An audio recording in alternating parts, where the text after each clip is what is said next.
What's up, Internet? Welcome to Once Over. I'm Kaylee, and with me today is Alex, and we're going to be giving the Once Over to Picnic at Hanging Rock.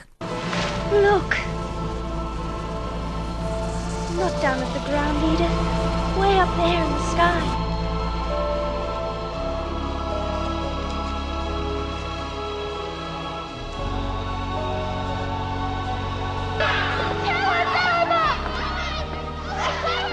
This we do for pleasure, so that we may shortly be at the mercy of venomous snakes and poisonous ants. How foolish can human creatures be? There will be spoilers. Give it a good once-over. Giving us the once-over. Giving him the once-over. Give me a once-over. Down to give us the once-over. For a routine once-over. Once-over. Oh, just once-over lightly. Well, Alex, I am so happy that you are here with me today to talk about the 1975 Picnic at Hanging Rock, which was directed by Peter Weir. I love this movie, and I don't think that I would be talking about it ever if it wasn't for you coming to join me. So I want to say thank you so much and hear a little bit about your experience with this movie. Well, thank you. Pleasure to be here. My experience, I was watching The Last Wave by Peter Weir, and I thought, boy, he makes good movies. And I went and looked his filmography up and said, boy, Picnic at Hanging Rock, that's pretty good too. And I sent you a message and I said, did you ever think about doing a Peter Weir film? And you said, oh, maybe. And so now here we are. So thank you for having me again. And I'm excited to talk about this. You know, this movie truly is one of the cornerstones of Australian New Wave cinema, which is a genre of film that doesn't get talked to a lot, but it is because of Picnic at Hanging Rock that we later got movies like The Last Wave, like Mad Max, like The Chant of Jimmy Blackstone, like Newsfront, or The Year of Living Dangerously, even things like Wake and Fright, I would argue we probably got. That was probably the proto New Wave film that started everything off. And then what is it? Albert Purple. Albert Purple was influential in doing the Ozploitation of cinema that translated and transferred over to the U.S. and people caught on and were enthralled by. And now we have here Picnic at Hanging Rock. Okay. What an oppressive and depressing movie we ended up with. So the plot of this movie is basically that on Valentine's Day in 1900, this is a period piece of a film. 1900 to me is a very important thing to talk about also because it's literally the end of an era. But on Valentine's Day, a group of students and their teachers from Appleyard College travel to Hanging Rock, which is like a volcanic rock formation that is stunningly beautiful. And during the outing, 3 of the girls and a teacher mysteriously disappear. So that is this movie in a nutshell, and it is a mystery and a half. It is like a riddle wrapped in an enigma, wrapped in a vest. It's dreamlike, it's surreal, it feels almost hypnotic at times. I can't say enough good things. I believe it was Roger Ebert who defined it as having a haunting mystery, and that certainly feels like what the movie feels like overall to me. I would agree with that. Yeah, I would agree with that. And you said 1900 is very important. I would agree with that, and I would say this is sort of a liminal film in the sense that both the characters are transitioning from one space to another, allegedly, and also Australia as a country became a country in 1901, and so this was prior to them breaking away from being a colony and federalizing into what we know now as Australia. So it's interesting in that respect because we are products of our time. We don't think of Australia as being anything but what it is now, and at least for us that are Americans. But to see their transition and knowing that this is the end of the Victorian age, I believe, and because she died in 1901, and right around the corner, they became a country. It was something new, something different. And I think that feeling of newness and the foreign, the alien can be felt within this film. That is such a great way to put it. And, you know, there's this reoccurring quote in the movie. Everything begins and ends at exactly the right time and place. So, of course, we have to think about this movie both beginning and ending at the same time. In addition to thinking about our real world, we have to think about this movie. And it is, I would define this as a very, you know, you talked a little bit about Australia as a country. I think it's also important to talk about the Australian bush in this film as being almost a character itself, because it's portrayed as being so beautiful and so ominous at the same time. We get like pan flute, we get these weird classical sort of like Gregorian sorts of sounds. There's almost in the opening shots of this film, it almost sounds like the mountains are, it's a tummy grumbling to me.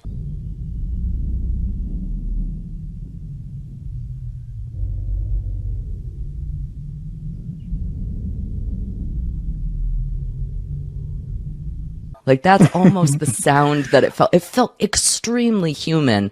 The contrast of the nature versus like the rigid Edwardian type school settings really, really exemplifies the themes of this film when we're talking about societal repression versus like the untamed desire for mystery. The music in the film is interesting because the pan flute that you mentioned was done by a Romanian artist named George Zamfir. You've heard his hauntingly beautiful music in movies, on radio and TV. He's sold over 20 million records round the world. His name is Zamfir. That one of the producers actually saw on television and said that this sounds so otherworldly that it would be perfect for Picnic at Hanging Rock. And then the haunting sounds that you mentioned also were done by Bruce Smeaton, who used an instrument called a mellotron that sounds like this disembodied, ghostly chorus, as you said, that is sort of haunting and oppressive and sinister in the picture. Haunting is the perfect word to describe it. I love that. Now, this movie, of course, was inspired by the Joan Lindsay book of, I believe, the same name, and you know substantially more about that than I do. So I believe the book came out in 1967. So you've read the book, but I have not. So I know that overall the story follows relatively close. However, the ending, I believe, in the book is a little bit different. Is that correct? The ending is somewhat different. In the film, we see Mrs. Appleyard sitting in her office in black, and she's, I think, resigned to her fate and her failure and her inability to harness the wills of her students and being overrun by nature and the unknown, and she can't control what she wants to. And so in the book, Mademoiselle de Poitiers actually writes to Sergeant Bumfer, who was the lead investigator on the missing girls, and writes to him about the disappearance of Sarah Wayborn, who she's concerned that she left without being properly cared for and that her things are left behind. And so in the book, Mrs. Appleyard goes to the police station, or she's supposed to go to the police station, but she never does. She instead hires a carriage, I guess it's called a drag, and she takes a drag out to the rock, and she's seen by a couple that live near the rock, and she begins climbing. And after a while, it's presumed that she somehow either fell off the rock or she threw herself off the rock. It's another ambiguity, another unknown that permeates throughout the book and the film. And they both leave you with more questions than answers in the end. And for some people, my mother being one of them, I discussed this with her. She was so damn frustrated with the movie that she couldn't stand it. And I said, "What are you talking about? It's great." "Oh, no, I want answers. I want answers." And Peter Weir actually relayed an anecdote that an American, when it was screened in America originally, he had witnessed an American moviegoer watching the film, and when it ended, he threw his coffee cup at the screen and said, "I wasted my time watching this whole damn mystery, and there's no resolution. Why the hell did I watch this thing?" And I'm paraphrasing, of course, but there are no answers, and the answer that you find in the end is likely not to be satisfactory anyway. So there's no sense crying over it. You have to just accept for what it is and go on with your life. Absolutely. It's funny that you mentioned that your mom hated it for those reasons. I think that that's the reason that my mom loved this movie. So this was a movie that my mother showed to me when I was younger, and I was very resistant to watching it. I was like, I don't want to watch a movie that came out in 1975 about the 1900s. This just sounds completely awful to me as a child. I wasn't well versed enough to understand and respect any sort of real cinema at that time. And so she nagged me about it, and I finally watched it, and I just fell in love with the atmosphere. And I like ambiguity in movies. I know that's not for everybody, but I really enjoy it. I like it as well, and I feel like trying to solve the mystery is half of the fun, or theorizing about what happened, or what could have happened. And there's been articles and books written about, were they raped and murdered and stolen away by ranchers or aborigines? Were they abducted by aliens? Did they fall down a hole? There's endless amounts of possibilities, and it's really, unless you read the excise chapter in the book, you're not going to find the answer you're looking for. And even with the chapter that was released after Joan Lindsay's death, it's still somewhat unsatisfactory in the sense that, yes, there's resolution, but it's not the resolution that everything's okay in the end, because it's not okay in the end. And the ripples from the incident continued to reverberate over these people's lives, the characters' lives, throughout time. I mean, Irma Leopold, she became, in the book at least, she became, I believe, a countess, and she would think of the incident constantly. So it wasn't just like the traumatizing event that affected people connected to it and unconnected to it for presumably the rest of their days. So yeah. Let's kind of start out with the beginning of this movie, because I do think that it opens in a very interesting way. We've mentioned a couple of times that this is a mystery film. And I think that this has got to be the only mystery film ever that starts out with a title card that tells you the entire plot of the movie. It's incredible to me that it still feels so mysterious, even though we literally know everything that's going to happen.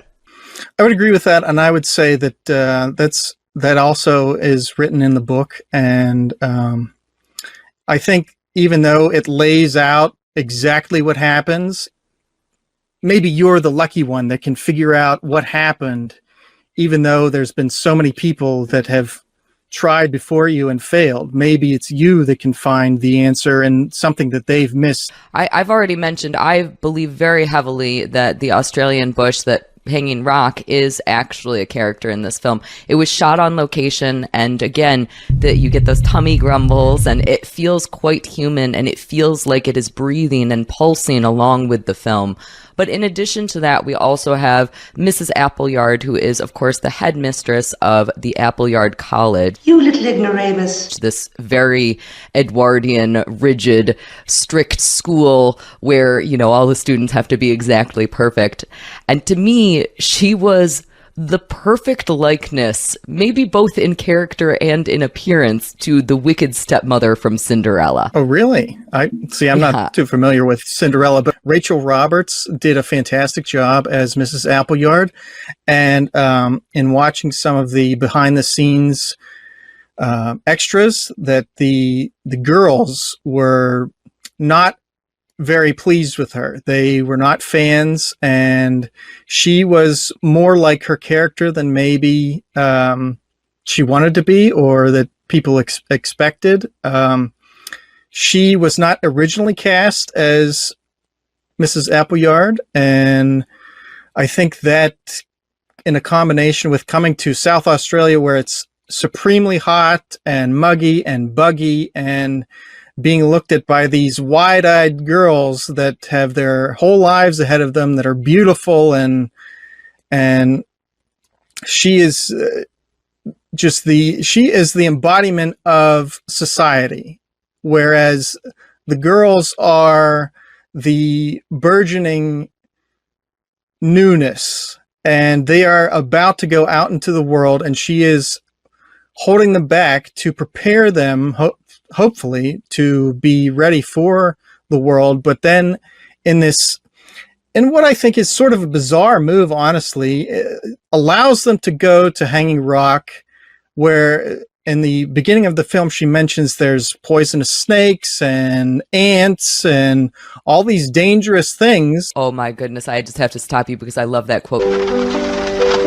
This we do for pleasure, so that we may shortly be at the mercy of venomous snakes and poisonous ants. We may soon be at the mercy of venomous snakes and poisonous ants. How foolish can human creatures be? And I love that concept of, well, we put ourselves into the perils of life just for beauty or love or excitement.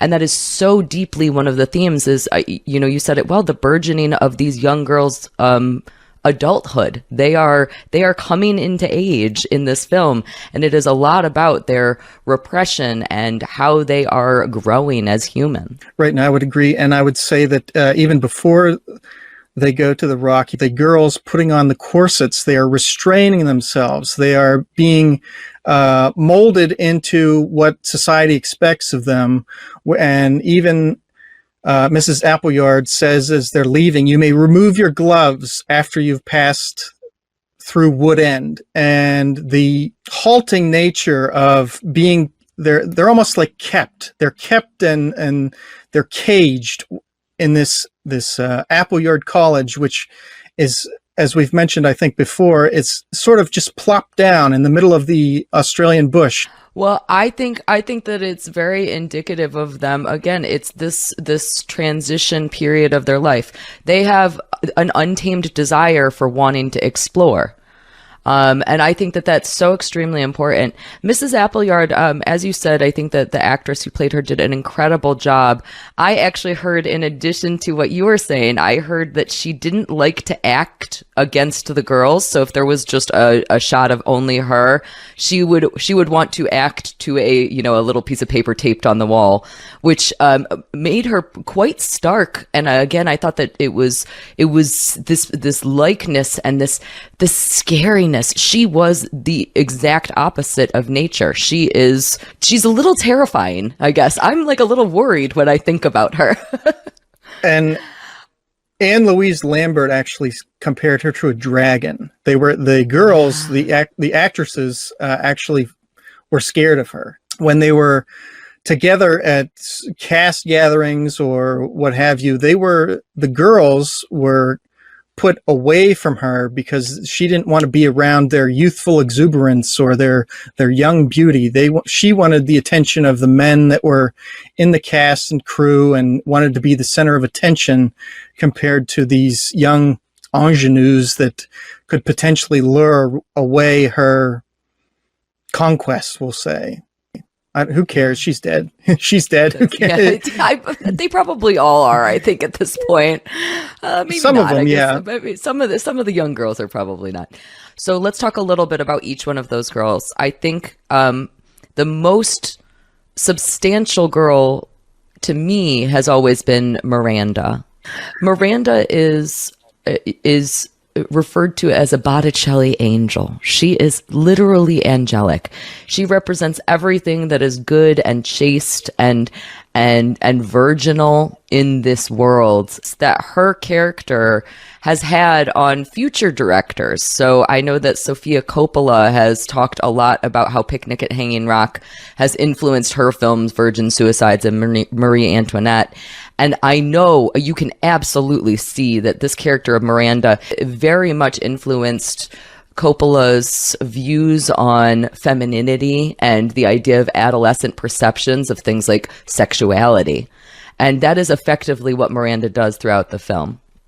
I would agree with that. I would also say that Miranda is sort of, as she is the focal point, I will say she's the purpose of the novel in a sense, because she led the girls. She was the girls' leader. And when she goes missing, everything, and along with Marion and Irma and Mrs. McCraw, or Miss McCraw, excuse me, everything just goes to hell in a handbasket and it all falls apart. But Miranda, more than any other character, reverberates throughout not only the film but the novel as well, because of her ethereal beauty and her, we'll say, divine qualities that are exhibited throughout the film and come back repeatedly through flashbacks or visions or just a desire by characters to find her. They don't talk about Irma or Marion or Ms. McCraw as Edith McCraw as they do Miranda, the proverbial one, not only for Mike but also for Sarah and for Mrs. Appleyard and Mademoiselle de Poitiers. And it's not a slight on those other girls, but she was in a sense a divine perfection that was given human form, and now that she has left this earth in some way, shape, or form, some unknown manner, they are at a loss. They have no way of finding her, no way of getting any reconciliation or resolution to it, and there's a despair, a depression in not being able to find her, not being able to overcome that sense of loss that the other characters don't carry with them. And she is represented throughout the film by swans. So she has, despite the fact that she is the central character of this film, she has relatively little screen time, but we continuously see these swans. Anytime that one of the characters is thinking about her, there's a swan on the screen, and it's this growing love that exists. And again, she is nature. We need her to exist in order for the universe to continue. Almost, that is almost the feeling, is that even though she has gone missing, we need to still have a representation of her, because without her, life is meaningless. What's interesting, if you look at sort of Celtic and English myths about swans, and that they are shepherds or shamans that would take people to a higher plane or a different plane, similar to like a Charon or something like that, that would ferry them to the next world or an other world. So when she is leading them up the rock, she is acting as what's called a psychopomp, and that's from Greece, or the Greek culture, and she is ushering them into an unknown and into another world that is outside of the conception of the rest of the characters. And she exists as this sort of lightning rod, or how should I say this? A beacon for the rock that it pulls them in. It's signaled to them, and she is able to almost decipher the signal and take them up towards the crevice or the crack that they seemingly walk through and go through, and mysteriously vanish. I think that that is so perfectly said. And, it's so interesting that her character is so well developed for how little she does, how little, quote unquote, she does.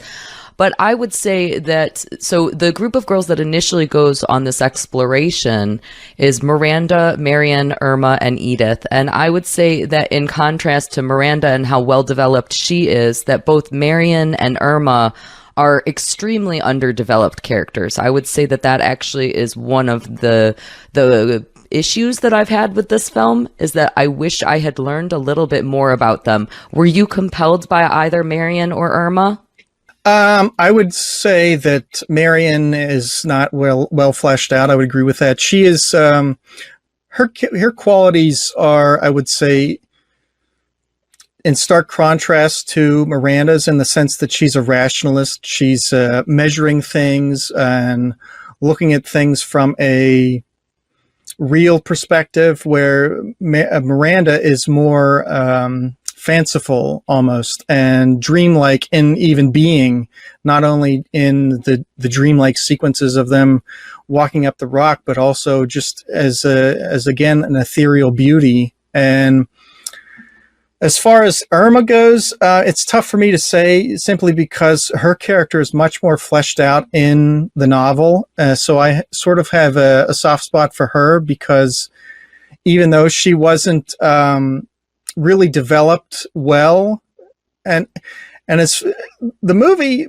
even though it's, nothing happens, it does seem to go by quick. The cuts in the film are very swift. You go from one instance to another, and there's no real lull in, oh, this scene is so long, or, oh, this is, dragging on. It's just quick cuts. And you don't agree?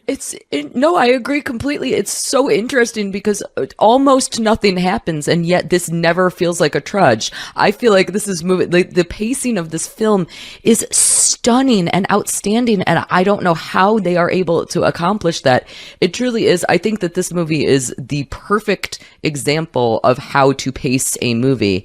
I think the cuts are very interesting also. I think that a lot of the reason that the pacing stays so exciting throughout this film is because a lot of what we're getting is kind of overlaid shots of people versus nature. We're getting a lot of these, we'll see ants, but then we'll see Miranda spinning around, and it makes everything feel fast, even if it's not actually moving that fast. I will also say that one of the shots that really caught my attention in rewatching it just this morning was when Miranda opens the gate to go to the rock. She is overlaid with these parrots that come at all different angles, and it's a cacophony of sound and this exuberance and noise that it's almost I won't say it's a warning call, but it's almost like this chaotic mess that is foreboding in a sense, and they're not paying attention because they're thinking, oh, we have to get to the rock to eat our cake and celebrate St. Valentine's Day and have fun. But nature itself knows, or is almost warning them, or giving them a sense that not all is as it seems, the beauty that's in front of them.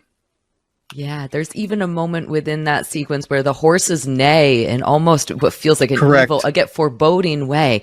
And oh my goodness, that's one of the most stunning moments in this film, and it happens so early on, so it's incredible to kind of get to see. It sets you up for what you're in for. I love the idea that you have a little bit more of a soft spot for Irma, and she definitely does get a little bit more fleshed out in the film. We'll talk a little bit more about her later, but before we move on, I want to talk just a little bit more about the characters of Edith and Sarah. I hated Edith. Oh God, she was horrible. Irma, wait! Wait for me! Please wait! Edith also is the exact contrast to Miranda in the sense that she is quite homely. She is quite whiny. She goes up the rock and she is constantly complaining, oh, I'm tired. She's whining about everything. When can we go home, Miranda? I want to go home.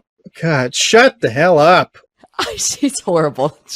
I wouldn't want to be friends with her. I'll put it that way. No. She does not like the adventure that they're on. She does not like. Then why did she say, "Oh, can I come with you?" Well, then why the hell did you say, "Can I come with you" if you didn't want to do all this stuff, dumbass? I never thought it would be so nasty, or I wouldn't have come.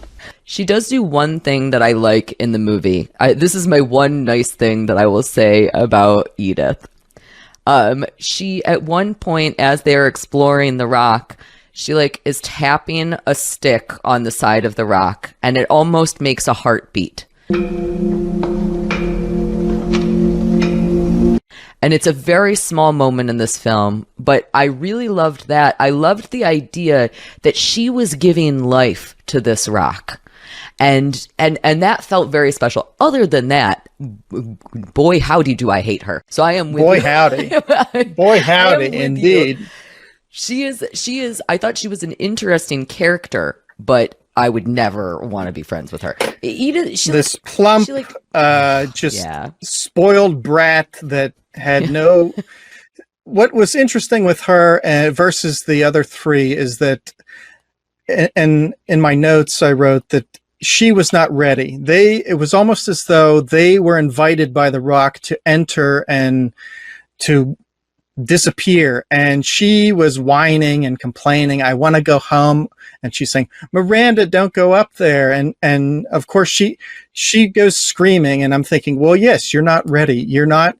And we talked about it at the beginning, they're on the precipice of being adults. They're, I don't know what the Australian system's like, but they're 17 or so and going to be seniors and leaving the college. And little pudgy little Edith is the snot-nosed piece of crap who just wants to be with the cool girls. And Miranda and Irma wants everybody to be happy. And Miranda is just this perfect love. And Marion is this analytical one. And she says, "Oh, I wish you would just shut up," or something like that. And it was like this interplay between the four of them. And if it had been the three of them without Edith, I think, I just feel like it would have been not better, but the sequence of events may not have transpired because she was sort of the catalyst to them waking up and walking. And she is the witness to that. But the way she witnesses it is like she is a mini Mrs. Appleyard. She's, follow the rules. Yeah. Don't do this. Don't do that. And they're taking their socks and shoes off and walking. And why are you? Well, look at this. You're taking your shoes off. And she's just, oh God, I hate her. Oh, she was horrible. Yeah. She was horrible. Yeah. And Edith being the outlier in that she does not take off her shoes. She continues to keep them on. I don't know if that's because she's afraid. I don't know if that's because she's unwilling to go into the unknown. I don't know if that's just because she's a whiny little bitch. And it could be all of those things. She's not great. Yeah, that could be. I mean, no, but you have the three girls removing the trappings of society that has been placed on them, the socks and the shoes. Yes. And Edith is still, she's looking up to Mrs. Appleyard, prim and proper. This is what a lady should be like. And I think I can't remember if it's in the book or the movie, but she says, girls shouldn't know arithmetic or whatever because my mother doesn't want me to. My mother says girls should be in the home and they shouldn't be doing, quote unquote, manly things like math or what have you. So she is firmly ensconced in this notion of what we'll say masculine femininity is. So I think that leads us into the perfect place to talk about yet another character that is extremely, extremely compelling. I would argue one of the most important characters in the film, which of course is Sarah. Wait, don't tell me. Don't tell me. Oh, okay. I already told you. I was too fast.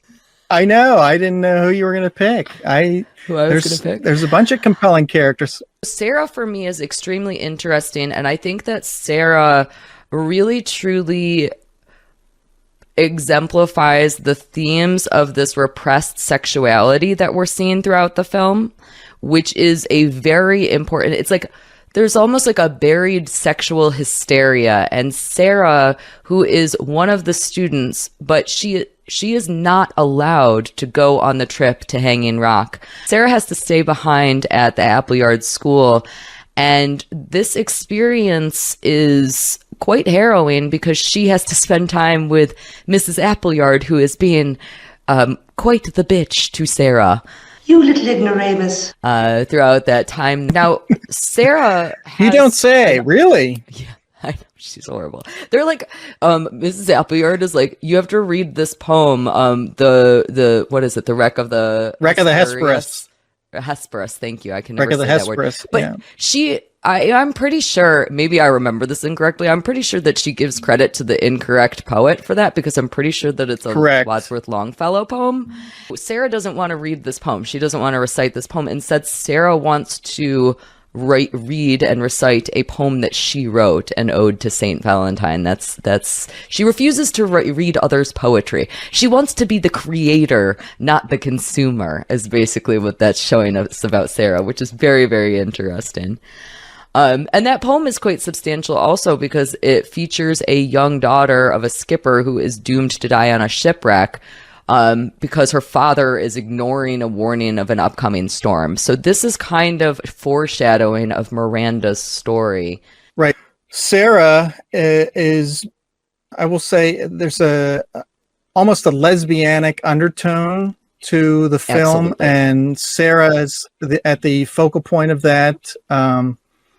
And Peter Weir was quoted as saying that he didn't like that attribute that people affix to the film, but I think it's hard to ignore when you have girls in the film getting Valentines from supposedly men, one would presume, but there are no men. There's only one or two men at the college itself. So who's giving them Valentines? It's obviously each other. And Sarah herself has this, we'll say, obsession, infatuation, passion for Miranda, and feels this deep connection to her. And Mrs. Appleyard, I would argue, in her wanting her to read The Wreck of the Hesperus and not write or read her own poetry, she is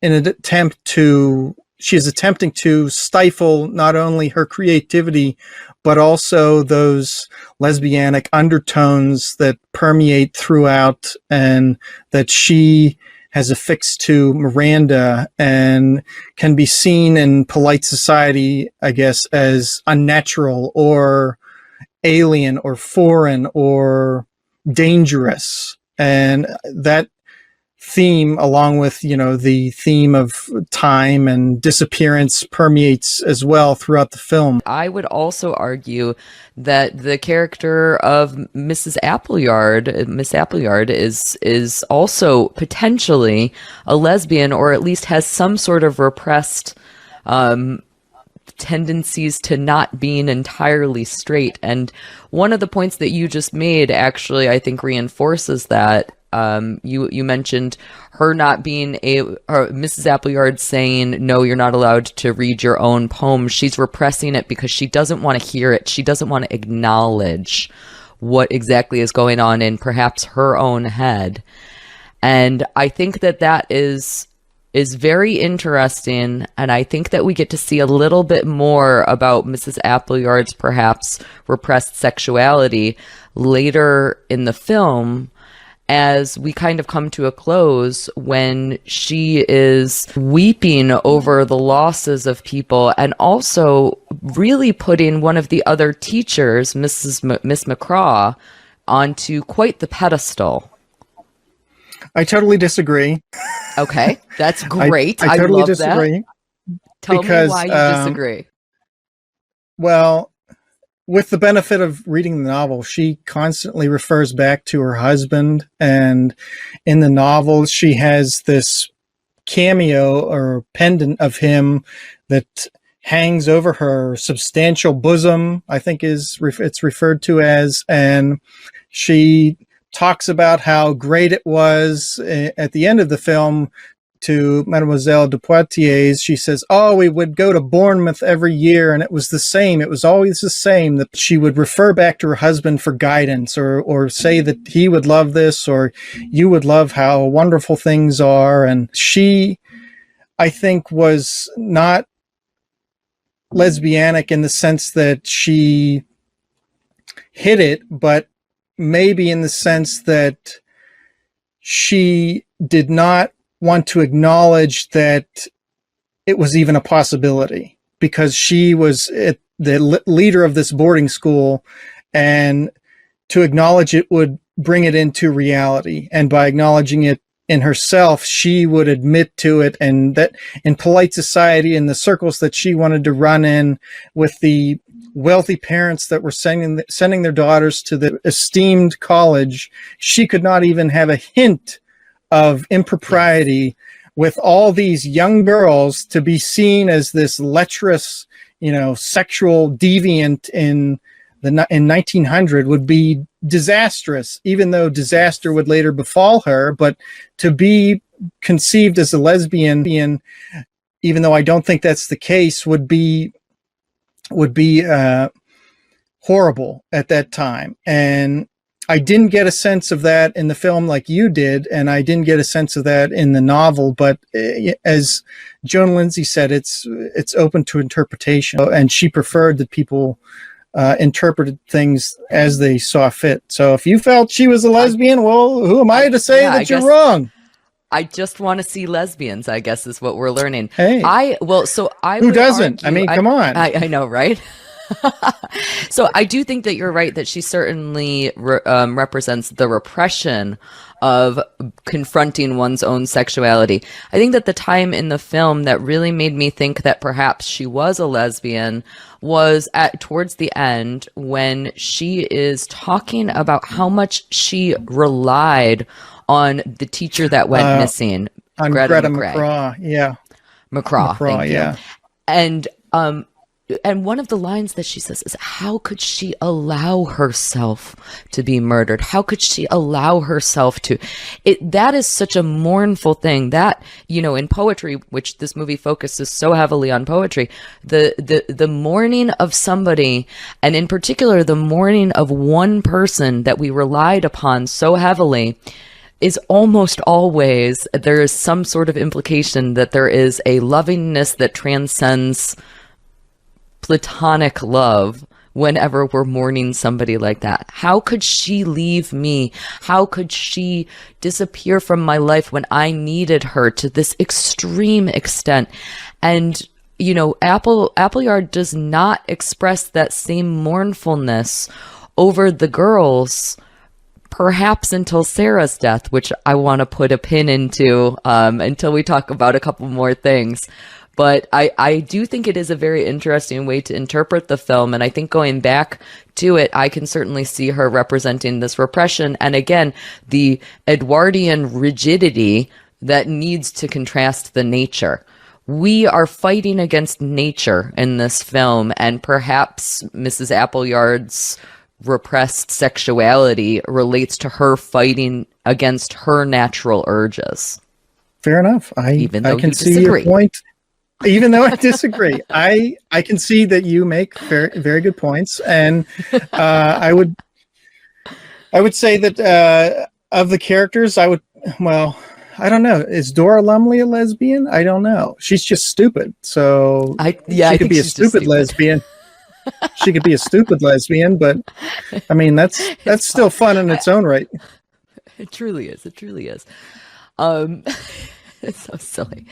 So we do get a couple of male characters in this film that I don't think are gay. I will just go ahead and say really right now. See, I thought that they were. I Really? thought Mike was. Mm-hmm. Oh my goodness! Yes. So we get Michael and Albert. The little fat one was going to take a bath.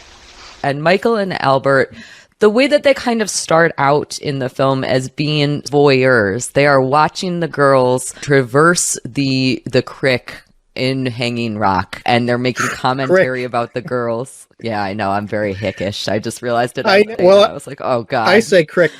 Yeah, creek. yeah, the creek. Yeah, it's fine. No, that's great. A very big part of their role is Michael's love for Miranda, which is really what everybody is pining for. Miranda. People can't get away from their growing love of this Botticelli angel. What's interesting about that is when Mademoiselle de Poitiers says that Miranda is a Botticelli angel. Miranda is this Botticelli angel. She is actually looking at the Venus, Botticelli's Venus, instead of an angel. And it's interesting in its contrast to what people would think, because Venus, I guess, technically is not an angel, but in the sense that she is this divine being with who can be associated with perfection and love, and she was not bound to the world as well. Let's pick on Edith. Edith is bound to the world. She's bound to little bonbons and cake and stuff on her face, whereas Miranda is this, transcendent woman, burgeoning woman. And Mike, when he sees the girls walking and through the creek, he is elevated spiritually. It's a spiritual love that he feels,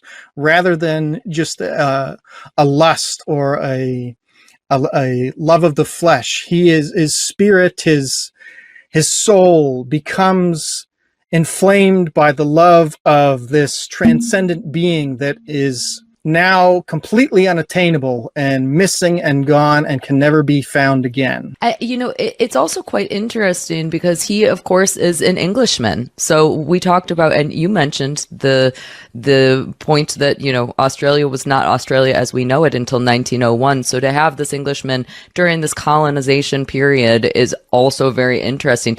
The way that the two of them are initially talking about the girls is almost objectifying them. They're talking about they have decent pairs of legs. I mean, of course, Edith was gonna fall and take a bath in the creek, but it's quite interesting to see the difference between how he experiences the other girls versus how he experiences Miranda. And also, I want to point out, you brought up a very interesting point. You're correct that that the teacher misidentifies the Botticelli angel. And it's interesting because Appleyard also misidentifies the poet. Perhaps those things are extremely intentional to show us that these adult teachers, that these people who are supposed to be the authority figures on knowledge, they are quite fallible. And that really is interesting. We are seeing them fail at things when we are not necessarily seeing the young girls who are becoming the new generation failing in those same ways. I didn't consider that, but that's a good point, that we see the old guard, as it were, have let themselves slip into mistakes, and the new that is coming of age, they have a clean slate. They have nothing holding them back. And Appleyard and de Poitiers are... What's interesting about de Poitiers, I will say, is that she is not much older than the rest of the girls, but she is idolized by them. And so I will, in some sense, forgive her mistake. But in another sense, I will say that as she has become an adult, she has made a mistake. She is fallible. She's, we'll say, impure, as Miranda and Marion and Irma remain pure up until they've reached adulthood, which would be soon. So yeah, it's a very interesting. I hadn't thought about that. So Michael has also, along with him, his friend Albert, or who we later learn as Bertie, and he was another character who I didn't feel was particularly well developed. I think that his inclusion in the film is largely so that we can make the connection that Sarah, who grew up in an orphanage, was the long-lost sibling of Albert. So the two of them, it turns out, are connected in a familial sense. And I didn't really think that was necessary. Did you find something more compelling about Albert than that maybe I missed? Oh, I loved Albert. I don't know what you're talking about. Tell me more. He was great. Convince me. Gimme. Well, I felt like you have Michael, who, as you mentioned, is an alien in an alien land. He is an Englishman in Australia, which was settled by colonists who overtook the Aboriginal culture, made their own culture. Now he is trying to ingratiate himself into this new culture where you have Albert, who is an Ocker, who is, I guess he's an Ocker, yeah, but he is an Australian. He's coarse, he's gruff, he's got mermaids tattooed on his arms. He is not of high birth. Michael is, an elevated, sophisticated, educated at Cambridge, son of a gun. And Albert is just this ruffian who the colonel hired to take care of his horses. And yet, through all odds, and probably because they're just thrown together by circumstance, they become friends. And you get this interplay between them that you said you don't feel that they're gay, or there's no gay coding to them. But I would say, even in their first interaction, you notice there is a gay sort of interaction. Michael is given the bottle by Albert to drink, Michael wipes the bottle off beforehand, then takes a glug, and then he hands it back to Albert. Then Albert hands it back to him. And instead of wiping it off again, he just drinks of the same drink without wiping it. And they have imbibed the same, they've swapped spit because he didn't wipe the bottle off. And then he goes and visits him in his room in the attic where it's hot, and they drink together, and Albert is smoking. And so you have this character who I think, much like the girls, if you interpret the film as I do, they're caught between worlds. Michael is caught between many worlds in the sense that he is a stranger in a strange land. He's an Englishman in Australia, and he's also got this infatuation or idolization of Albert, and he's also, loving or wanting to love the impossible, which is Miranda. And as we discussed with Mrs. Appleyard and Sarah, the impropriety of same-sex relationships, there could never be, because of his high birth, the idea of a strong English gentleman going to Australia and being a homosexual would be scandalous beyond scandalous. It would be a disaster for him socially. And what's interesting, and I know you didn't read the novel, but what's interesting about the novel is that after Irma is rescued, Albert is given £1,000 by her father. And prior to this, Mike had invited Albert to travel with him up north, just the two of them together. And in the scene that they are discussing their travels, Mike notices Albert's strong brick features, and he compares him to a house husband. So, oh, no, you're proving me wrong. I'm not proving you wrong. I'm just saying that in the totality of the works, I would say that there is more gay coding than maybe you're giving it credit for, and that Michael being what's that? I'm sorry, I'm talking a lot.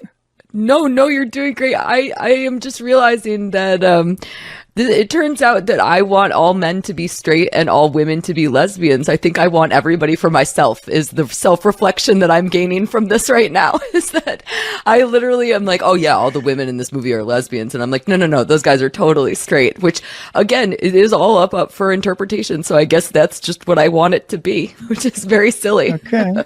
Well,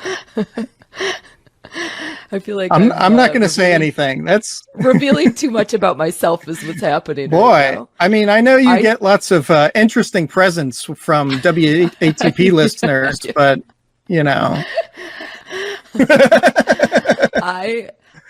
this is a really, these points that you just made are absolutely incredible. I think that you bring up some really good points. I did not see it that way initially, obviously, but I think that if I were to rewatch this, I would definitely start seeing those undertones, or again, as I said before, perhaps overtones. We definitely see connections between the two of them. At one point, Michael goes to Hanging Rock and finds Irma, and is able to get a piece of her dress. And the exchange where Michael gives this piece of dress to Albert is quite intimate, I would say. And chilling. And Michael finding Irma, I think, is unquestionably, for Michael at least, it's a letdown. Because even though he wanted to find the girls, he didn't find the right girl. Yes. And Albert, going and finding Michael, and then passing him the piece of muslin, and wordlessly telling him, go look for her. I found one, that Albert then finding her is like this, I'll say, a release. It's a release of all this of partial stress, because you still have missing girls, but people can sort of breathe a little, even though Mrs. Appleyard said, if we would found all of them, maybe it would be okay. But one, it's disastrous, worse. But for Irma, it's like, oh my God, okay, I'm not, lost anymore. And Albert actually was the one that was more interested in Irma. So him finding her would be like if Michael had found Miranda. Irma was Albert's Miranda. Yeah. You're totally right also about Mrs. Appleyard's reaction to this. I thought that it really showed how little humanity she had in her. She is seeing this as a complete disaster that Irma was found and that the others weren't. And not only that, but she focuses so much more heavily on the impact to her school, because now girls are getting pulled out of her school, and she's not going to have the attendance of the 3 girls who are missing. She's very concerned about that. She's like, oh my God, how are we going to get tuitions from these girls who are missing? It shows a lot about Appleyard's character in this moment. And meanwhile, all of the girls at school are traumatized. So we're getting to see this deep contrast between how the youth are experiencing this tragedy versus how Mrs. Appleyard is, I don't want to say analytically dealing with it, because I don't necessarily want to call that analytical. Being analytical also has morality in it, and she has no morality in that situation. Well, I would argue that it's an immoral situation, because there are no rules to what has happened. There's no cause and there's no resolution. So her reaction to this disaster is to look out for herself. I mean, she's on her own. She's running the school, and all of a sudden, you have newspapers writing articles about the college mystery where 4 women, 3 girls and a teacher went missing. So her being this analytical, or not analytical, this cold-hearted, we'll say bitch, who just looks at things as dollars and cents rather than education and creating an atmosphere of learning and refinement. And no, she wants the money. She's sort of stuck, because what's she going to do if things go south? This has been a horrible situation. She has no recourse. She can't go and get recompense from, somebody. Oh, these people are lost. I need money to help keep afloat. What is she going to do? Go charge the rock? She can't. She can't do that. So what is she supposed to do? I guess I have some sympathy for her, because if that happened to me and you had a cat on your chest, then I would be hey, that's okay. I got attacked. For besmirching Appleyard's good name. Oh, geez. That's obviously what's happening here. There's a very angry kitty about the fact that we're saying mean things about Mrs. Appleyard. Mrs. Appleyard. Yeah, she's just so great. You're right. Her reputation is not recoverable after this, and that does put her into a complicated place. I'm also very interested, upon Irma's return, the examination of her, both by investigators, but more specifically by the doctors. So the doctors are looking at the markings on her, and they're saying it doesn't seem like she fell, but she wasn't wearing her shoes and stockings, and they referred to her as being quite intact, which I think is a very interesting way to define a woman as not having been molested. And they use that terminology a couple of times, and I don't know that I've ever heard that exact phrasing being used to describe. Really? Oh, you never heard that? Just around the playground or in the schoolyard? I don't think I have. Ooh, that's a cat. Time out. No, I don't think I've ever heard this term quite intact before. I mean, it makes perfect sense. I understand what it's referencing. I just don't know that I've ever heard that, or maybe I've never paid attention to that terminology. No, I was just being facetious. Yeah, I never heard it before either. It's a great way to describe the situation in a polite 1900 way. They said that about Edith too, I believe, that she was intact. And I wish she, beheaded would have been nice, but whatever.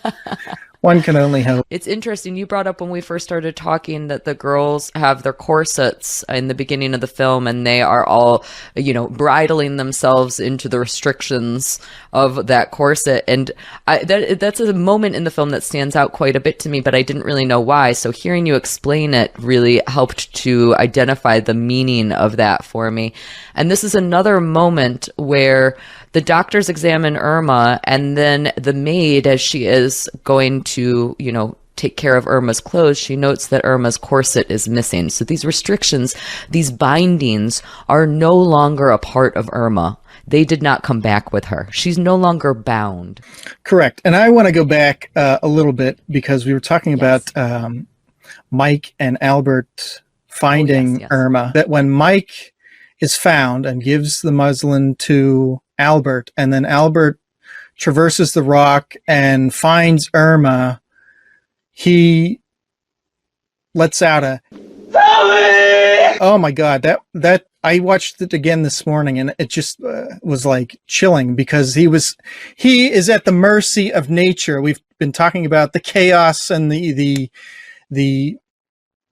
disorder of nature, and here he's stuck by himself with this girl who is been missing for a week at this point, and he's all alone with her, and there's nothing anyone can do because there's no one around, and he is at the mercy of the elements and time, and trying to save this girl that he had been infatuated with, because he even mentions in the film, oh, look at the one with the curls. She's the one with the curls. And that it, more than anything, I think in that film gets to me so much. I don't know why. I think it's just the resignation of being totally and completely helpless in this tragic, horrific event. We also get that's reinforced by, I think it's the shot just after that, of him standing atop the rock and waving, and he's trying to wave, and we get this overwhelming sense of isolation in that moment. Correct. This movie, it feels so foreboding. The whole movie feels terrifying. It feels ominous. It feels, depressing. It almost feels like madness as these people are invading nature. I would argue that it is simply nature going on and people going on. They've flocked to the rock to see the place of the disappearance, but there's the sense of urgency that was felt at the initial disappearance is gone. You have people taking pictures, lounging around, they're picnicking.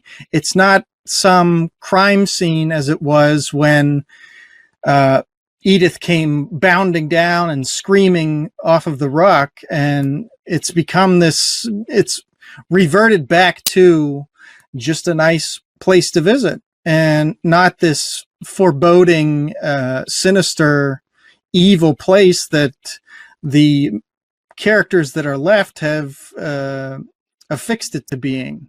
So I think in some sense, nature and time, which we haven't really discussed time very much, but time continues on. They they're gone. So nobody's going to just sit there and wait unless you're crazy. If you're just going to, and Sarah, you could argue, is crazy in some sense, but when Sergeant Bumford interviews Edith with Mademoiselle de Poitiers, she mentions that there's a red mist, and there's no sort of reason for it. It's just this hazy cloud of noxious red mist that comes out of nowhere after the girls have disappeared. And then as we continue on in the movie, and Irma has been rescued,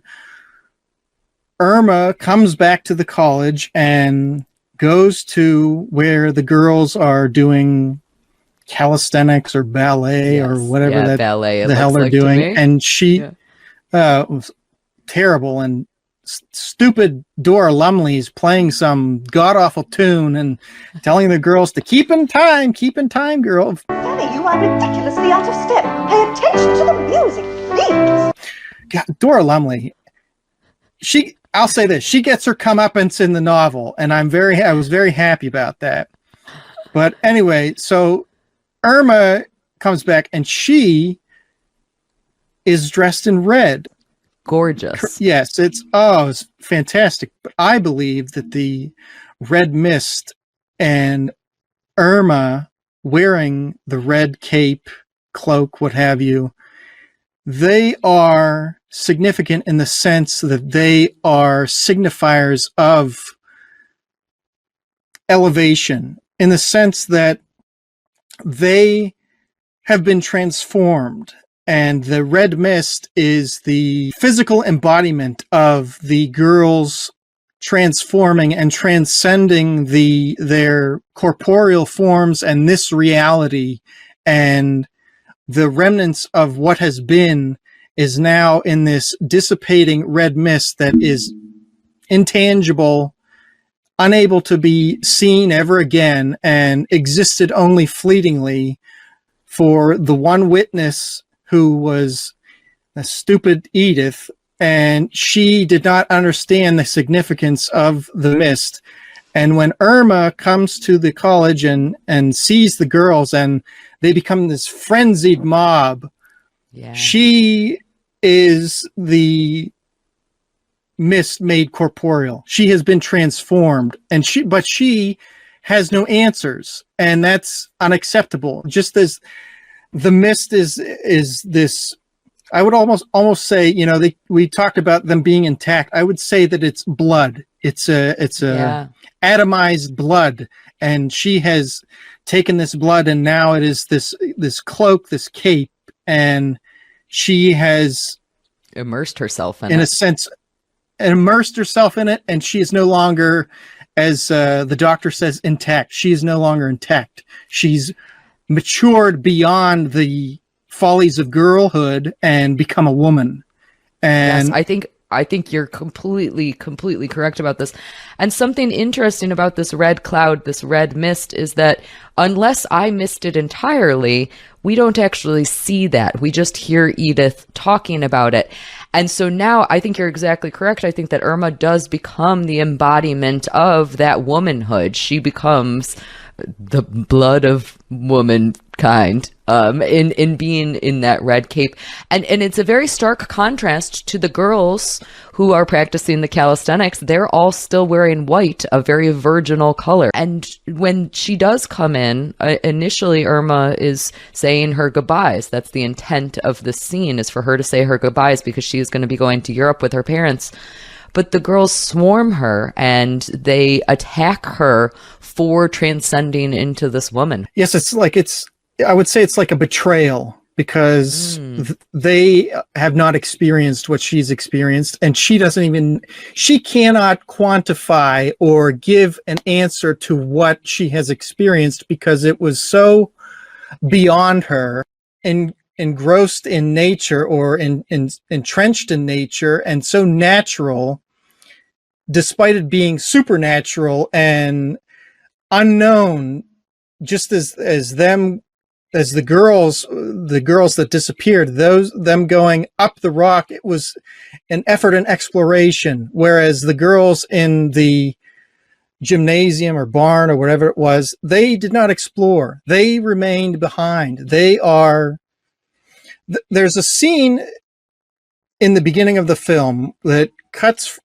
from the rock back to Mrs. Appleyard, and it shows her looking at these, they're like turkeys or guineas, and they're all white. And I felt that, and you might disagree, I felt that the turkeys or guineas, or we'll say birds, the birds that are all white, those are analogs for the girls that have been left behind, because they are all the same. They're interchangeable. They have no personality. They have no leader.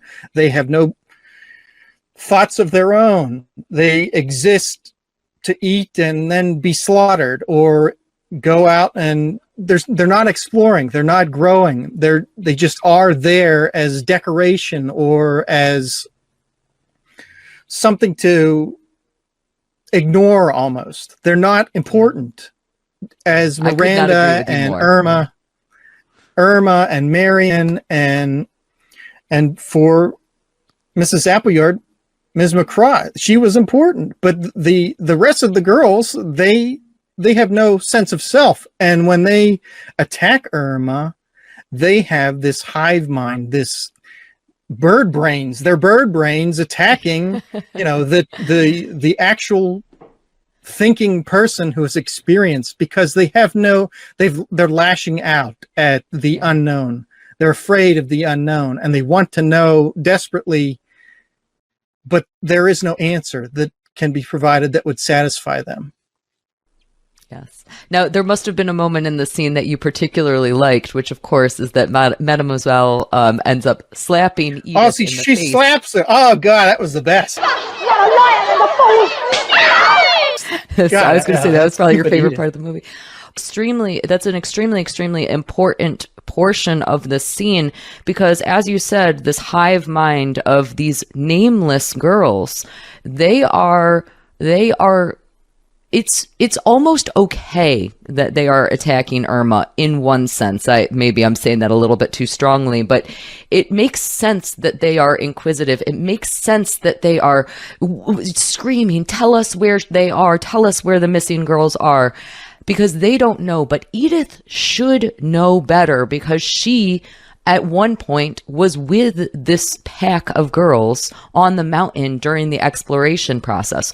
So the reason that Edith deserves that slap is not just because she's a whiny little jerk, but also because she should not be participating in this hive mind, even if she has not experienced the entire transcendence of knowledge. She has had a little bit more than the rest of the girls, than the rest of the birds.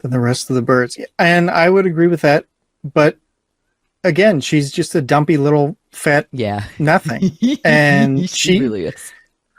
She has no sense of self. In the beginning of the film, she's sitting there counting her Valentines, and it's so so pathetic in a way. She's so pathetic, and her character, whiny, pathetic, chubby, and then when Irma returns, it's more of the same. She cannot break out of this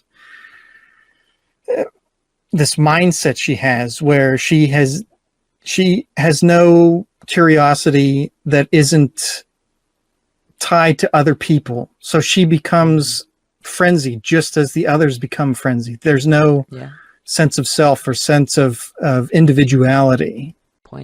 This sequence also introduces us to more of the abuse that Sarah is suffering at the hands of the school.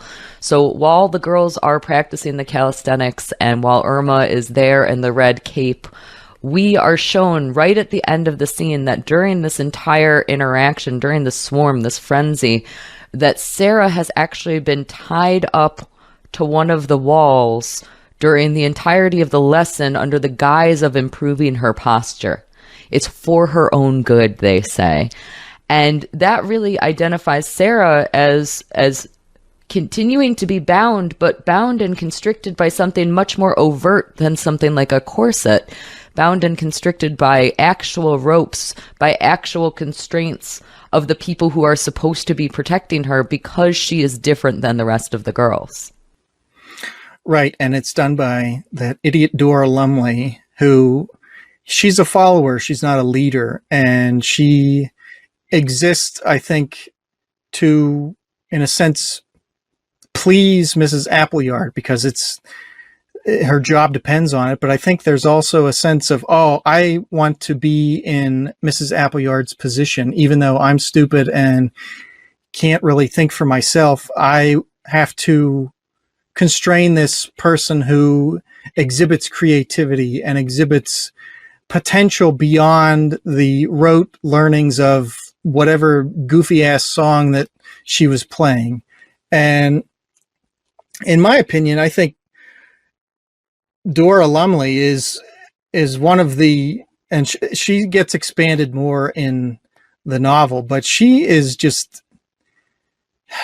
repellent. She's awful. She's off. She's not as bad as Mrs. Appleyard because she shows genuine care and discussion with Sarah, but at the same time, she's a follower, as I said. She does not have her own thoughts.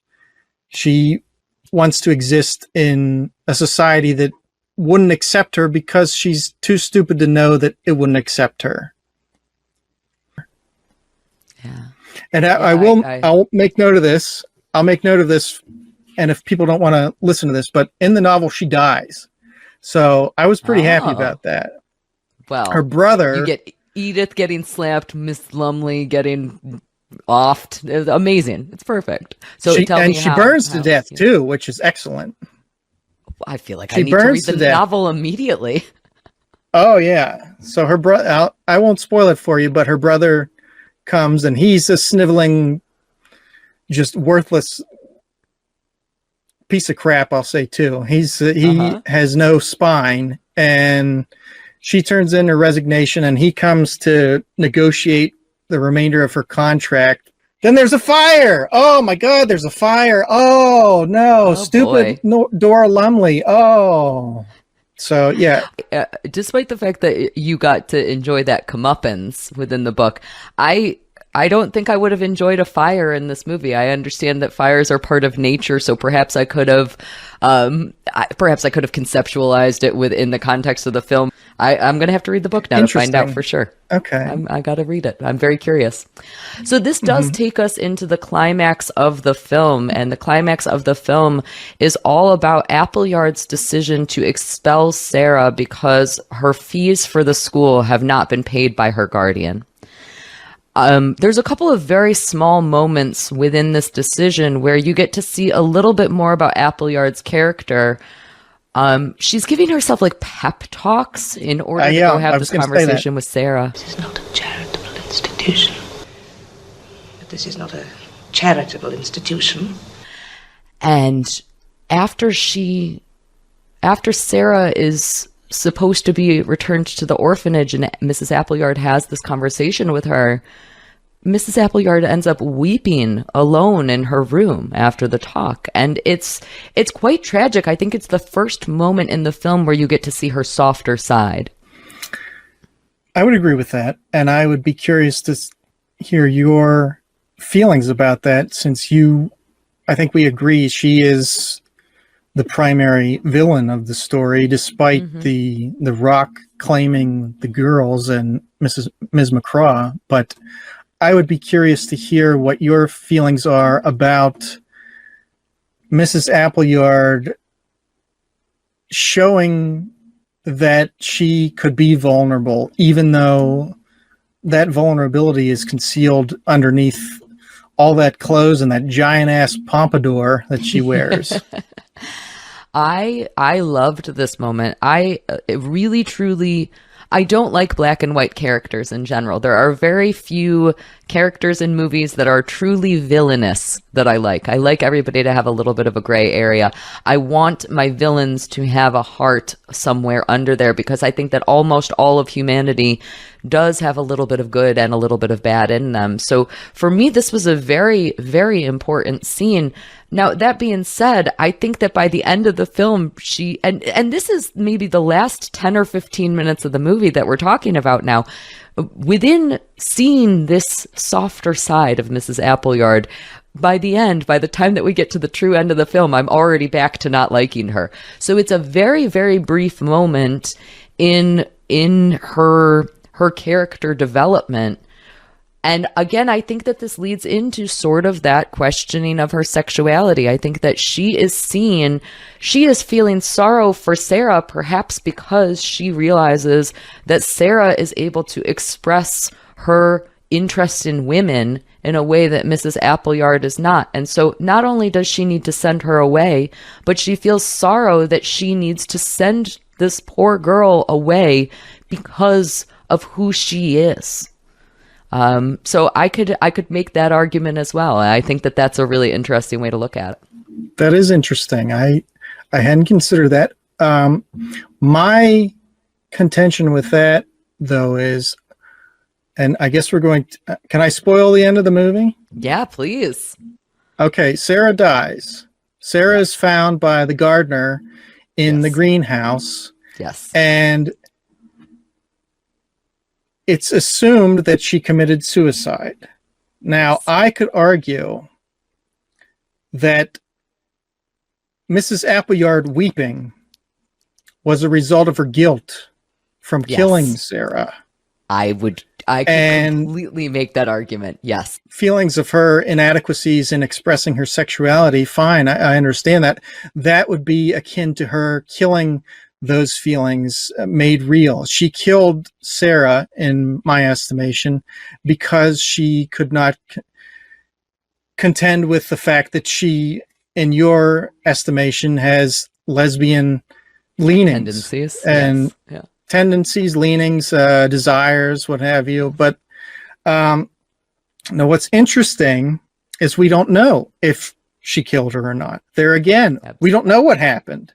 We don't know. There's, again, ambiguity. Did she kill herself? Did Sarah kill herself because she was being sent back to the orphanage and Miranda was gone, which Miranda was her reason for hope. Life at that point. Miranda, I think, symbolized hope for Sarah. And hope now completely diminished. There's nothing to be done. She's going back to the orphanage. And now, with that gone, why not kill herself? But at the same time, Mrs. Appleyard, knowing that Sarah is the last remnants of Miranda's legacy at the college, her idolization and love for her still exists. So any more detrimental actions would be tied indefinitely to Sarah. So why not get rid of it? Why not kill her? And I will note, in the novel, I keep bringing this up. I know this is a movie show, but in the novel, it's even more, I'll say, explicit in the sense that when she is discovered, her face is so smashed and so disfigured that she could not be identified except for she was the smallest member of the college and had the thinnest arms. Now, that's not shown in the movie, but why would she be so disfigured? It's the destruction of beauty, the destruction of youth, everything that Mrs. Appleyard is working against. Miranda's youth and beauty are gone. What's left is Sarah's youth and beauty.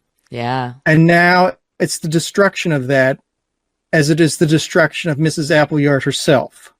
Yeah. So that's my feeling on that.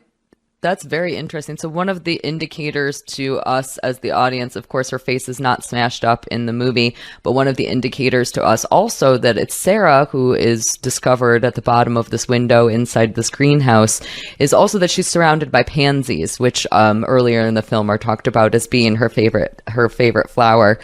But I think that the argument that Appleyard may have murdered Sarah in a state of madness is incredibly valid. And I think that the arguments for that are that at one point, Appleyard lies to Mademoiselle, saying that Sarah was picked up by her guardian. And we know that that's not true. And it seems like a lie, because if Mrs. Appleyard knew that, then of course all of her belongings would have been gone. In addition to that, Mrs. Appleyard starts getting extremely nervous and is very drunk and is extremely evasive to questions about if Sarah is going to return next semester. And then finally, most damningly, I think the argument that Mrs. Appleyard actually did murder Sarah is that when Mrs. Appleyard allegedly finds out about Sarah's death, the gardener runs in to tell Mrs. Appleyard, and you mentioned earlier that she's wearing black, but really what I see her as is she is wearing funeral attire at the time that she's informed of death. She's already in mourning, and I don't think that she's mourning Mrs. McCraw. I don't think that she is mourning the missing girls. I think that she's already mourning Sarah because she already knows that Sarah is dead because it was at her hands. So I love that interpretation of the end of the. I love that interpretation about the end of this film. It is, you know, It's terrifying to think that Mrs. Appleyard is so afraid of confronting this new generation and that new generation overtaking her that she needs to literally off it. I completely agree with everything you just said.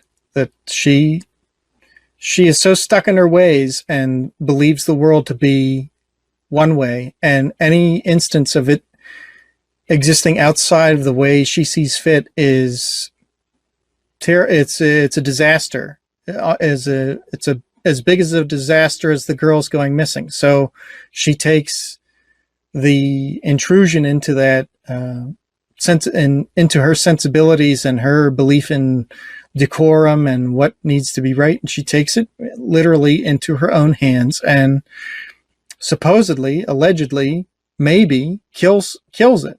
And which is Sarah. So, and then, as you said, she's in the funeral attire because she's mourning the potential of what could have been. Now, I love this as being the ending of the film, but one more thing does happen, and it is probably my least favorite moment of the entire movie, which is that we get a voiceover in sort of a news style. Like it's like a news kind of cast. I hated it. And they say the voiceover tells us that Appleyard's body was then found at the base of Hanging Rock under unknown circumstances, and that the disappearance of the girls remains a mystery. And there were no other times where there was this kind of voiceover work throughout the film. Now, I love that as being the concept for the end of the film. I think that's a very interesting end of the film. But I hated that they did it in voiceover. That didn't bother you at all? That was so bothersome to me. Oh, it didn't, because that's pretty much how the novel ends. It's a news report. So you have a detached voice just relaying what has happened. And so no, it didn't. But I understand why it did, because it's so removed from what has transpired. But at the same time, I think when you go back to the beginning and you read the title sequence where it says, you know, all these people are long since dead and this incident occurred and blah, blah, blah, blah.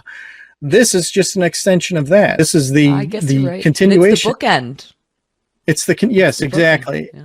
It's the continuation of that. And it's a finality to it that it's an unsatisfactory conclusion to what has happened. And I guess we have to remind ourselves that everything begins and ends at exactly the right time. And so perhaps that truly is the bookends of the story. Maybe I'm starting to like it. You might have convinced me otherwise. It was very distracting to me during the filming, but now I'm starting to understand the point of it.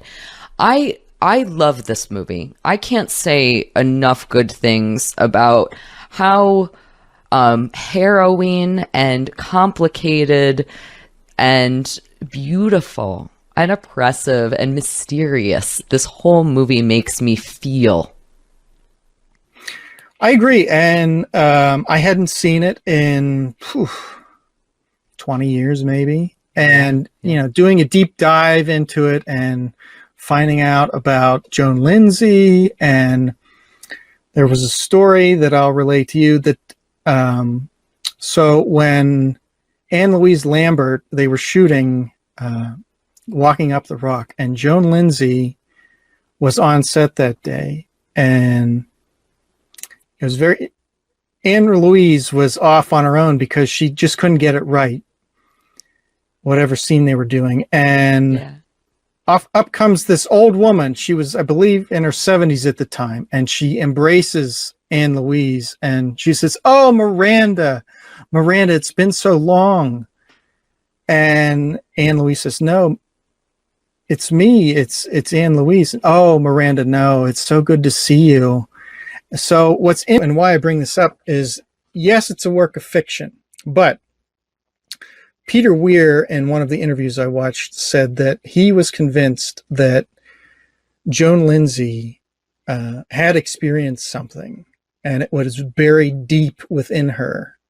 And whether or not this was true, there were true aspects to it. And I like the fact that we don't know what's true. We don't know what actually happened. So we can sit here and talk for hours about, was this a real person? And they did investigate, were there ever disappearances? Well, in the newspaper, maybe not. But for Joan Lindsay, maybe. We don't know. She's dead and gone. But I thoroughly enjoyed this film. I enjoyed reading the book.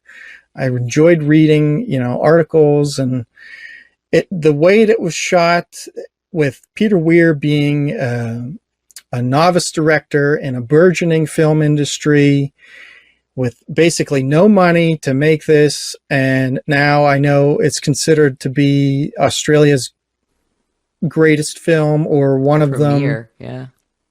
Yeah. I don't think it gets enough attention because it's about almost over 50 years old now, I think. And it's the 50th anniversary of it. It came out in 75, and it's currently 75. So okay, so 50 years old. Not that I'm picking on my generation or generations younger than us, but I don't see a lot of people, going to sit down and watch a 2-hour movie where, as we discussed, nothing happens. A 2-hour-long mystery movie. What's the movie about? A couple girls go missing. What else? Yeah, no, that's pretty much it. That's it. Yeah, that's literally it. That's pretty much it. A couple girls go missing, a slow burn. Yeah. It is, it is one of the most stunning movies, and I completely agree with you. I think that this one is kind of getting forgotten to time, which is such an unfortunate thing that happens with so many of these 70s movies. There is such a great sense of filmmaking in the 1970s that I think gets overlooked a lot. So it's always an honor to be able to talk about a 1970s film. I think that this is it's a near perfect movie for me, is how I would define this. And one of the reasons that I think it kind of gets lost is because it was quite popular in the 90s. And so because of that, it actually got, its Criterion release was, I think, in the late 90s. And so it almost hasn't gotten the attention that a lot of these other 70s movies have gotten in more recent years, as they've been starting to get Criterion releases, as they've been starting to get distribution. And I think people who love movies love this movie, but I think that a lot of other people kind of skip over it because there's so many great movies to watch. It's picturesque. It is a time capsule in so many ways, and it makes me think more and more every time that I watch it. It's a mood picture, and what I mean by that is you have to be in the right mood to watch it, one, and two, the entire film is a mood. You just, it's there. It is what it is. but it's also what you affix to it. It's why we can sit here and talk for however long this video is going to be about this movie where nothing happens, and yet we can fill a whole video about all these things and all these characters that happen and existed. And you know, God bless Peter Weir and Joan Lindsay and all the characters and actresses and people that worked on it, because they've made something that, you know, you talk about there's so many movies to watch. Yes, but how many movies are so indelible that you can go back and say and learn something or see something that maybe you didn't pick up on the first time? You know, this one, it's being forgotten. I think you're correct in that statement, but I also think that people, as you said, people that love movies and love filmmaking and want to maybe challenge themselves to appreciate or understand or try to understand, in this sense, something that is complex beyond normal, because there is no resolution, there is no payoff. It's in that sense, I think this movie is for those people that are willing to go out and seek it and enjoy it, and not, you know, think about, oh, this is, again, I go back to Weir's comment about an American guy throwing his coffee cup at the screen and said, I wasted my time watching this. I could not disagree more. It's not a waste of time. Not even a little bit. It makes you question reality and sanity, and it's beautiful. Now, I do think, I forgot to research this before we started talking, but I have a vague recollection that at some point recently, maybe within the last 5 years or so, or maybe a little bit longer than that there was some Picnic at Hanging Rock TV show. They tried to turn it into like a little mini series. I think Natalie Dormer was in it. Yeah, I'm quite curious about it. But it seemed to get almost no attention, and I don't know if that was just because it was poorly marketed or if that's because it was poorly made, but I am quite curious in that, so maybe one day I'll finally get around to it. I had no desire to watch it simply because I felt like it would be, to recreate it is an impossible task. It's impossible. And to try to do something more with it would be like gilding a lily, because, you know, why mess with perfection when you have perfection already? You know, that's so perfectly said. My next question out loud to myself was going to be, why would I watch a remake of this when I could just rewatch the original? There's no reason to move forward. So on my channel, I love to rate things out of 7 thumbs up. So I would love to know what you would rate this out of 7 thumbs up.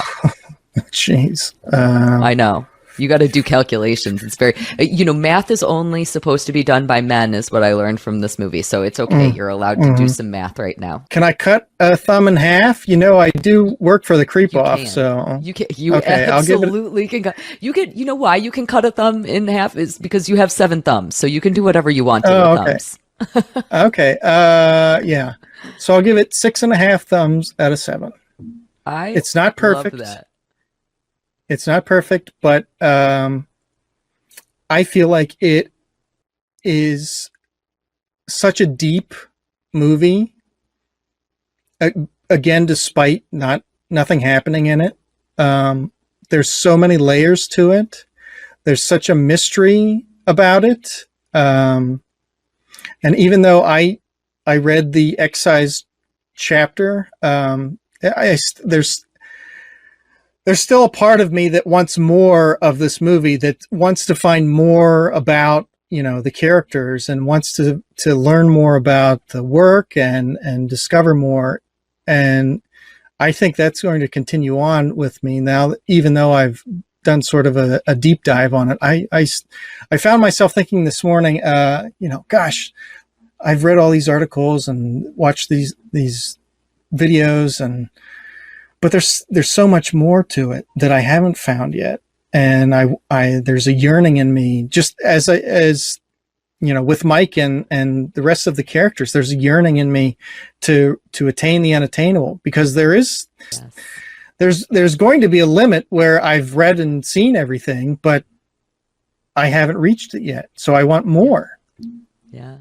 That is exactly the reason. I think for me, if I was going to rate this out of 7 thumbs up, I would give it a perfect 7. And I think that is actually the reason that I wouldn't dock it at all, even though I don't necessarily think that it's a perfect movie. I can certainly criticize it, but I love it so much and it intrigues me so much that for me, that achieves that perfection that I am looking for in film. And I love that.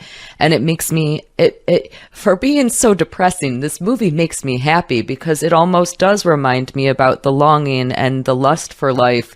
And it reminds me that exploration is worthwhile at times, even if it costs you quite a bit.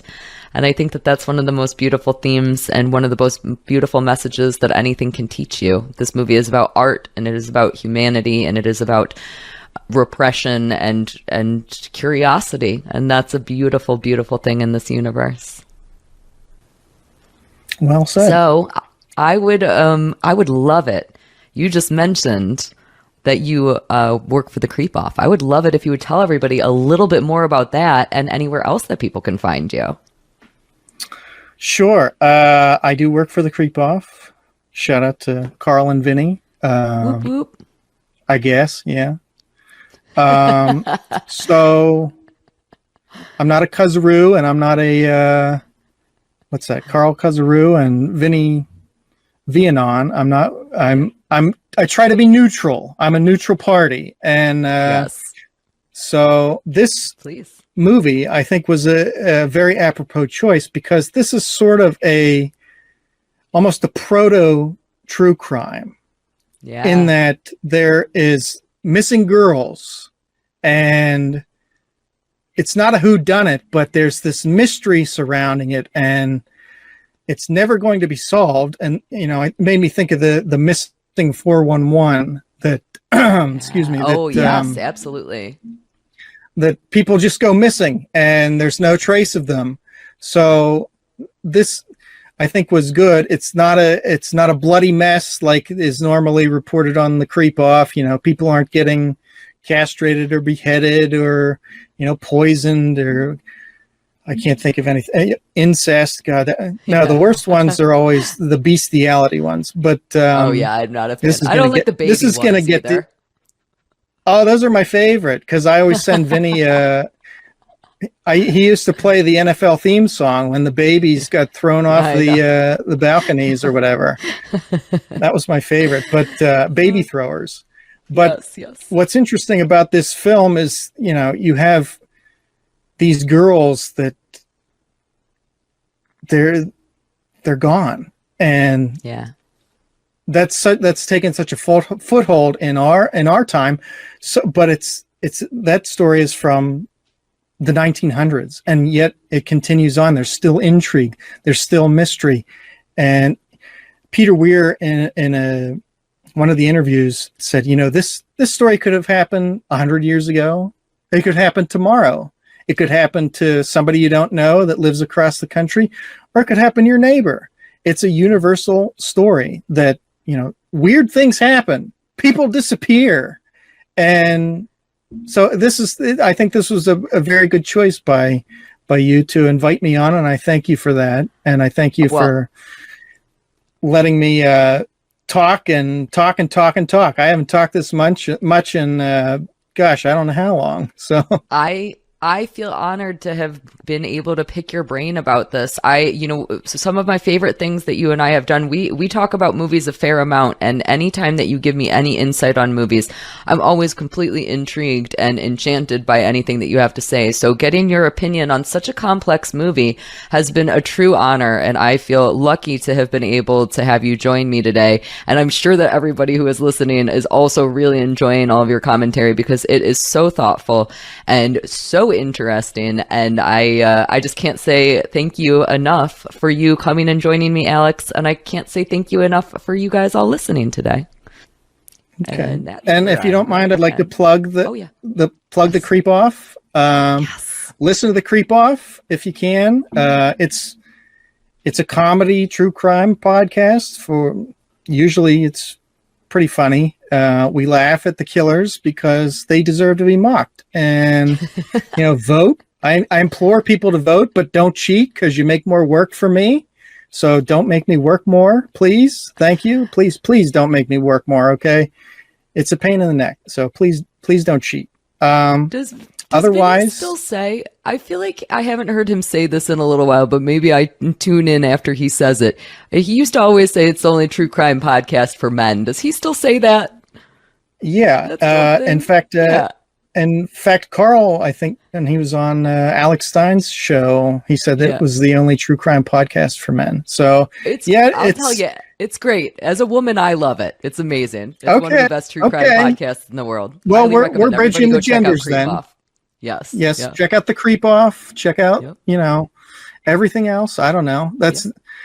If you want to buy records, I got a record store online. I'll send Kaylee the link, but I sell lots of records.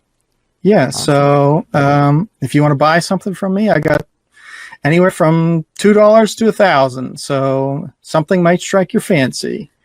But other than that, I appreciate people watching. This is my debut, as it were. Nobody's seen what I look like. So if you stuck around this long, I appreciate it. And go watch a good movie. Doesn't have to be the Picnic at Hanging Rock, but go watch a good movie. Yes, I love that recommendation. Well, thank you again, Alex, and thank you guys again.